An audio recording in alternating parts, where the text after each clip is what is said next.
Yun po ang aming scenario. You see, who do we consider as people entitled to receive all these benefits? Those who are working in the science and technology programs, correct? And you're performing STI. In the case of DOST, what about those who are in the administrative units? Clerks, security guards, drivers. Yung mga clerks sa opisina, are they doing STI? Yes. Yun ang questions namin ng COA. So, they are not entitled. We are not entitled now. I, for example, I sit in the administrative unit. So, okay question, hindi ba naman ako tumatanggap ng honorarium or any benefit? Kasi I only came into the DOST last 2016.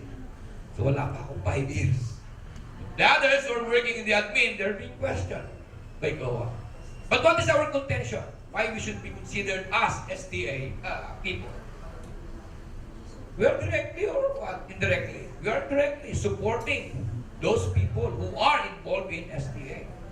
So, that's one of the activities. When you are not directly involved in R&D, but in one way or another, supporting the implementation of R&D programs, then you are entitled to that. And not only that, ano ba yung aming contention, attorney? Aming contention, attorney? In Bikutan compound, andun yung mga laboratories nila, na-expose yung mga workers doon.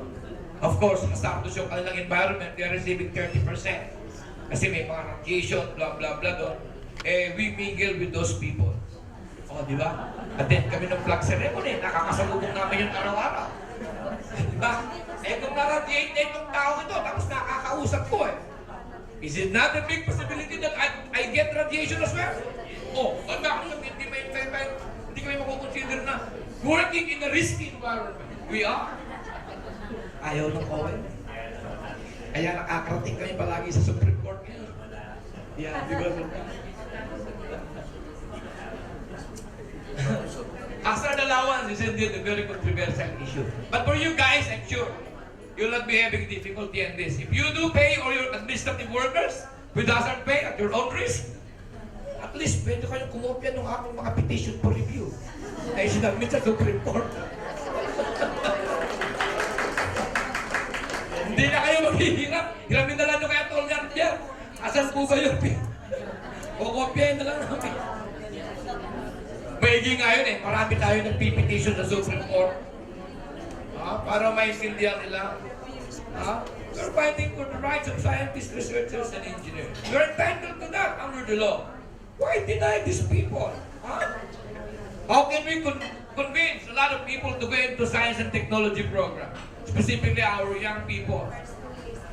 I failed to mention to you that the main purpose of enticing people to go into science and technology is the fact that, you can check this, the ratio of scientists to population in the Philippines is 181 scientists per billion Filipinos. Our neighboring countries, especially those better countries than us, in the Southeast Asian region alone, for example, like Singapore, Thailand, Malaysia, what's the ratio? 350 scientists per million. I'm not saying, but I am implying that the direct contribution of the number of scientists to the national economic development of this particular country is significant. Henceforth, the number or our ratio is indeed far from ideal, far from the scenario of our neighboring countries in the Southeast Asian region. So if we want to achieve the same progress, rate of economic development, then we should entice our younger people to become scientists, researchers, and engineers. And so we are doing this, trying to improve our system to incentivize those who are directly involved in science and technology programs, to encourage, motivate, let them come home and work in our country. Okay? Now, radiation-exposed laboratories, remote and depressed areas, areas declared under state of calamity, strike-torn and battled areas, laboratories and other disease-infested areas. These are the conditionalities that has to be present for one to be considered as hazardous environment. Yeah. Subsistence allowance. workers ask for what? 150 pesos a day. Sino tumatanggap sa inyo ng 150 pesos a day? Good. Pagka kayo kumain sa labas, ha? Nagre-reimburse po ba kayo? Pagka kayo nag-meeting sa inyong agency, at kumain kayo, pinakain kayo, hindi ba kayo kino-question ang COA ninyo? O questioning talaga kayo, may subsistence allowance na kayo eh. Kakain pa kayo sa meeting ninyo. This is our problem. One of our problems. Natural! May subsistence allowance ka na, tapos mag-meeting kayo, kakain ka. Pero alam nyo, just to tell you this story, Asek Donut and I are working on this. Kasi we have had a dialogue with our COA. Kasi initially, nag-issue sila ng AOM about that. First time, I think about 6 months ago, they issued an AOM questioning one of our groups why they are claiming food or payment of their food for the meetings that they conducted, despite of the fact that all of them are science and technology workers or DOST personnel and are receiving subsistence allowance. Eh, pag tinignan mo talagang gano'n, diretso, tama nga naman. Eh, sige, sabi ko sa kanila, nagmi-meeting kami. May meeting tayo, in-invite namin si Secretary Lopez ng DTI. Dito. Secretary, ikaw po may pagkain, hindi lang namin. Kami po hindi kakain. Kasi bawal sa amin, may subsistence allowance kami. Tama ba yun? Daw sa senaryo, nung ba muli nagtitigilan yung mga auto. Paano ba talaga? Eh? Because there are several situations there. Not really. I mean, they must be considerate enough to weigh all these things. Tapos, ito pang isa. Whenever we eat daw, we limit our food allowance to the provisions of AO-77, which is what? 660 pesos a day. Or in other words, 220 pesos per meal. Correct. Mahal na nga naman yun eh.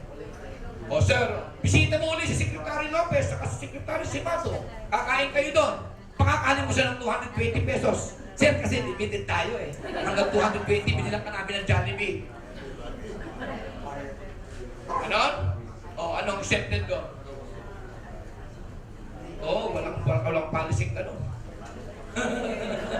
There is no such policy. Who should be treated as a more sacred cow? Wala. Pare-pares tayo. Paano po? Eh sabi niya, bisita naman yun. O sige sir, iba yung pagkain niya. Pagkakaharap kami, iba yung pagkain namin. Ayun na naman. Hindi naman sabi niya, bibig na.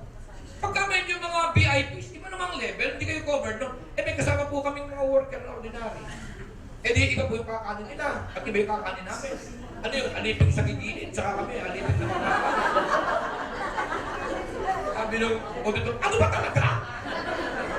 Yan, yung mga senaryo ngayon. So we're yet to come up with a final rule.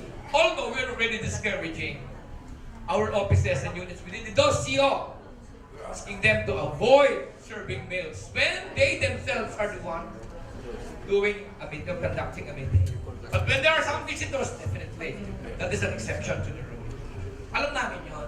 Kaya ngayon, pag mag-meeting kami, mas hindi may isang kasali na kaya namin siya. Mga yan, kanya-kanyang paraan lang yan. Siyempre. Take it from the horse mouth. Maraming dahilan, maraming paraan. Okay. Next is the laundry allowance. Laundry allowance is from 150 pesos a month noon. Ngayon tumaas na, 500 na. Kasi mahal ka raw ang Ariel. Saka Ajax. Wala na bang Ajax ngayon? Panglinis na lang daw ng CR ngayon yun. Kala ko yung mga bar na panglaba. Baka ba na? 500 pesos na tayo. Do you receive this? Good. Oh, what about housing and quarter allowance? In the case of DOST, there are only two units who are entitled to that. The fee box and the pag-asa. Why are they so special that they receive this quarter allowance? Because they are the kind of workers who are necessary in the respective officer 24/7. They need to be there. But in the case of agricultural universities, raise your hands. Is there anyone here? Palawan. Sino may agriculture programs? Oh, what do you do to your people who are working in the College of Agriculture or Institute of Agriculture? Hindi sila nagtitira doon. So they tell your pigs and your chicken, huwag kang magkakasakit bukas, Sabado, ala ako dito. Sasabihin mo ngayon sa baboy mo, huwag ka munang mga anak ng mayang gabi, ha? Kasi ako ay 7 to 5 lang. Bukas ka na mga anak. See? There should be someone who should stay there, work there 24/7. And that makes their work unique. And therefore, these are the people who should be entitled to receive housing. That's the rationale behind why these people are being given such kind of privilege. Oh, yung JO, sige, bahala kayo. Yung JO, hindi accountable yun. Pag nakapay lahat ng baboy nyo, nasasagutin nyo. Okay. But of course, they should be permanent, regularly employed workers. Longevity pay. Ayan. Yan yung pinakamadugo ang interpretation. Si Atty. Elgar lang kung papaliwanag niya mamaya. Kasi hindi ko alam yung computation niya. But this is of course the payment of our services for every 5, additional payment for every 5 years of service and the continuous service, continuous and meritorious service in the government. We're given an extra pay. In other words, there are two things here from which to select. Longevity pay under this provision or the salary step increment. Which of the two? But not both. Otherwise, that can be considered a double compensation. Medical examination reimbursement. 15,000 a year. Okay. Automatic yan. Then, rights and privileges. Other rights and privileges other than the money benefits that we get for being a beneficiary of payment forward. Scholarship and grants. Raise your hands. Whose unit has availed scholarship and grants from GIA of DOST? None? Wow, taka-taka. Ma'am, ikaw. Ha? From? ASTI. DOST. Anong unit ka po? You took up your PhD in? Where? In UP Los Baños. Mabuhay Los Baños. But you know, the GIA fund of the Department of Science and Technology, we're spending billions or hundreds of millions for scholarship every year. For those who are entitled to become beneficiary of that particular assistance, even those who are studying abroad, not necessarily those who are only taking their MS or PhD this year in the country, but for those who are studying abroad, we are awarding 3, 4, 5 million pesos in assistance. In fact, one of the best criteria being weighed by the DOST in that case is the proposed field of study or dissertation that you intend to pursue. Ito yung tinitignan. What is the relationship of that particular field of study to the priority programs of the Department of Science and Technology? One of the criteria fall along that line. Tinitignan natin how relevant is the program that we're proposing to conduct and would warrant the award of a scholarship grant amounting to millions of pesos. So let me clarify that. Scholarships that are made available not only in the Philippines but abroad. And a great portion of our GIA funds being used for that. Yung aming Human Resource Development Program that is being implemented not only for the benefit of DOST workers within DOST, but for non-DOST agencies participating in this program. Scholarship grants condition within the scholarship program of DOST, priority program. Rendition of service obligation to the government, that's the general policy of our national government. For every year fraction of study abroad, how many years should be our return service to the national government? 1:3 ata. For every 1 year of study, we pay return with at least 3 years of service to the government. Other rights and privileges would include the following: consultancy to private sector. We're allowed by this law to go into consultancy in the private sector. In which case, we will be paid separately from that of the salaries that we receive from the national government without getting charged of what? Moonlighting. Remember, any government aid worker who works in the private sector would require to what? Secure permit from the head of office. But if the consultancy would take longer and would eat bigger part of our service in the government, that's another thing. Without such permission, we may be charged of moonlighting. But under the provision of this law, we are entitled to go into that. Provided that the work shall not jeopardize the operation of originating office. Ito na naman, one of the more abused policy, because it will be totally dependent on the discretion of the head of agency to declare whether the work of one workers who are availing the benefits of this Republic Act is jeopardizing with the operation of his or her unit. Depende na yan. If your head of agency justifies and says so, that in no way it jeopardizes in your work, in your respective universities or agencies, bingo. You are into that. You may claim that. Secondment of private entities. Secondment, which means what? Being assigned to a private entity without losing your job in the government service. Being seconded to a private entity, for example, as a chemist, as a scientist, working in one particular non-government organization in the implementation of a research and development program. Halimbawa, kinuha ka ng Probina because they have their own research and development program. Ginawa kang scientist doon. You may be seconded to that without necessarily losing your job from the government, being paid by the government at the same time, and receiving some other benefits that may be given to you by that sponsoring non-government agency, which requested for your secondment. Correct? But there are conditionalities that have to be met. One, it should not be more than 1 year. Shall not jeopardize the period. Ay, natin na sa'yo. Pa na yan. Gray area na yan. Payment from seconding entity. Mabayaran ka. Private sector pa.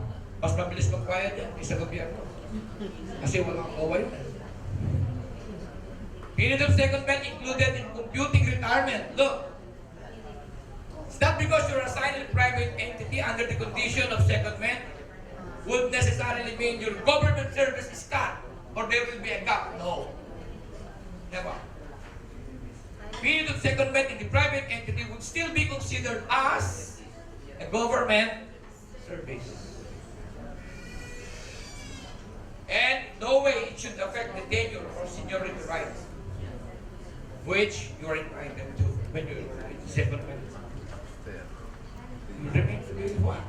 Competitive, and in the event of any promotion, despite being seconded to a private entity, your absence from your service or from your office in the government agency would not disqualify you to be promoted and participate for whatever promotion there that might occur at the time of your secondment. It's plain and simple. Rights and privileges, exemption of research assistants and higher positions from attrition law. Tapos na to. Wala na tayong attrition law for the moment. There were those positions which we declare redundant, and they were considered as coterminous with the incumbent or coterminous with the appointing authority. So, meaning to say, after the implementation of the rationalization and certain time has lapsed, that position is totally abolished or immediately scrapped from our plantilla. But scientists, researchers, and engineers or occupying or doing this job being classified as STA are exempted from that attrition law. As during the time the attrition law was still in effect. No longer these days because attrition law is already finished. Tapos na yan, 2008 pa yata tapos yan, 2009.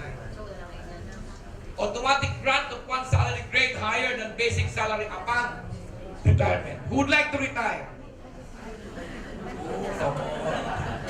Ma'am, entitled po kayo sa one salary step. Pero don't lose your hope. Di dyan matatapos yan. Meron pa tayong isa. Huwag kang mawala ng pag-asa sa mga magre-retire. Meron pa kayong natitirang pag-asa. Those who would like to be retired, ito. Rehiring of retired scientists and technical personnel on contractual basis. This used to be the provision of the old 8439. No longer this time because it's no longer rehiring, but extending the services for another 5 years. Director Attorney LBR will be discussing this later on. Ayaw na talaga. Uy, double pay daw po. Ayaw na rin talaga. Okay. Now, rights and privileges. Number 8. Government S&T scholars are awarded the following privileges. Temporary waiver of CST eligibility for at least 2 years. 2 years lang. SUCs do not, of course, require their applicant or their faculty to become taker or to be eligible under civil career service professional, correct? Because you have your own charter. You can be a graduate of any program, but as long as you have your master's program in your field of expertise, you can become a qualified member of the faculty, correct? Without necessarily having civil service eligibility. But for all other government agencies, we are requiring our people, our employees, to have this qualification, civil service eligibility, not for someone who is involved in science and technology activity. At least for 2 years. Upon entrance, upon admission to the government service, the civil service eligibility is waived for at least 2 years. Yun ang isang privilege. Look, what this 8439 is trying to provide to a prospective science and technology worker. Preferential access to financial grants and loans for S&T projects. Annual conferment of S&T awards for outstanding achievement and excellence for original contribution to science and technology programs. Yung ating mga working scientists are being nominated for awards like Newton, blah, blah, blah. I'm not trying to do that. Pero yung award nila is not limited into receiving a medal or a plaque of appreciation. It's always what? Coupled with money, prize. May prize money. Yun is science and technology. Very recently, sabi ko nga sa inyo, si Dr. Abad, inawardan nyo ng $1 billion sa kanyang discovery. A lot of people, a lot of scientists are being enumerated by the provision of this Republican. To that, payment, extra income, royalties. Then Republic Act 11.3 want to aim to amend certain policies.